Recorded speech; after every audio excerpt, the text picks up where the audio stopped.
ومن أحسن قولا ممن دعا إلى الله وعمل صالحا وقال إنني من المسلمين.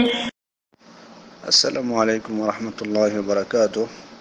আমাদের একজন ভাই প্রশ্ন করেছেন যে অনেক সময় দেখা যায় যে অনেকে দাওয়াত দেন, দাওয়াত দিয়ে নতুন বাড়ি করলে তো সেখানে জলবদ্ধভাবে মোনাজাত করেন, তারপরে তখন খাবারের ব্যবস্থা করা হয়। তো এটি সঠিক কিনা?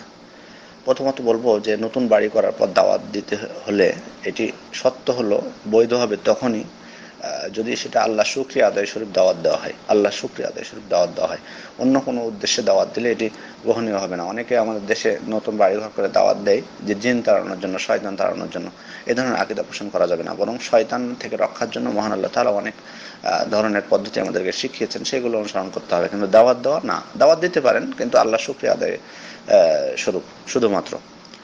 আর যেটি বললেন দলবদ্ধভাবে মোনাজাত করা, এটি কোনো শরীয়তে এই ধরনের কোনো কিছু সাব্যস্ত হয়নি যে নতুন বাড়ি করার পর দলবদ্ধভাবে মোনাজাত করা, এই ধরনের কোনো কিছু প্রমাণ পাওয়া যায় না এগুলো।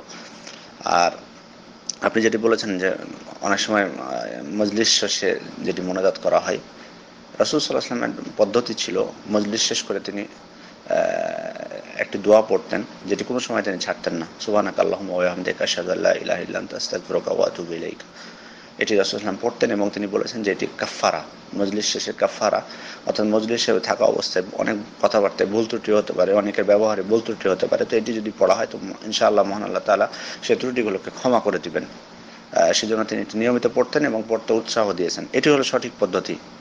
আর বিদ্বানগণ বলছেন যে মজলিস শেষে যেটি নিয়মিতভাবে যে দলবদ্ধভাবে মোনাজাত করার যে অভ্যাসটি, এটি বানিয়ে নেওয়া, এটি শরীয়ত সম্মত নয়। তবে মাঝে মধ্যে যদি হঠাৎ করে কোনো আগে থেকে কোনো মানে ঘোষণা ছাড়াই মানে কেউ মানে মোনাজাত করে ফেলেন দলবদ্ধভাবে, কোনো ঘোষণা ছাড়াই আগে থেকে হঠাৎ করে, তাহলে এটি বৈধ, এটিকে বৈধ বলেছেন তারা। তবে রীতি মানে নিয়মিত এটা অভ্যাস বানিয়ে ফেলা যাবে না, অথবা মানে আগে থেকে ঘোষণা দেওয়া যাবে না। বরং মজলিস শেষ হলো তখন তিনি হয়তো দোয়া করলেন, সকলে তার সামনে সাথে সাথে দোয়া করলো। এটি হয়তো মাঝে মধ্যে করা যেতে পারে। বিদ্বানগণ বলছেন যে এটি মাঝে মধ্যে করা যেতে পারে, এটি বৈধ আছে। সালাফে সালেহিনদের থেকেও এরকম প্রমাণ আছে যে তারা এটি করেছিলেন, কিন্তু অভ্যাস বানানো যাবে না, অসম্ভব। রাসূল সাল্লাল্লাহু আলাইহি ওয়াসাল্লাম যে পদ্ধতি দিয়েছেন সেই পদ্ধতি আমাদের অনুসরণ করার মধ্যে কল্যাণ রয়েছে। সুতরাং আমরা এটি করব, আমরা অবশ্যই এটি করব। আর আপনি যেটি বলেছেন যে ওই মজলিসে যাবো কিনা, না যেতে পারেন, কোনো সমস্যা নেই, যাবেন। কিন্তু এই ধরনের যদি নিয়মিত এরকম অভ্যাস বানানো হয় তাহলে এই ধরনের বেদাতি কর্মকাণ্ডে আপনারা অংশগ্রহণ করবেন না, বরং মজলিস শেষে যে দোয়া আছে সেটি দোয়া পাঠ করে আপনারা চলে আসবেন, সেই দোয়া পাঠ করে চলে আসবেন।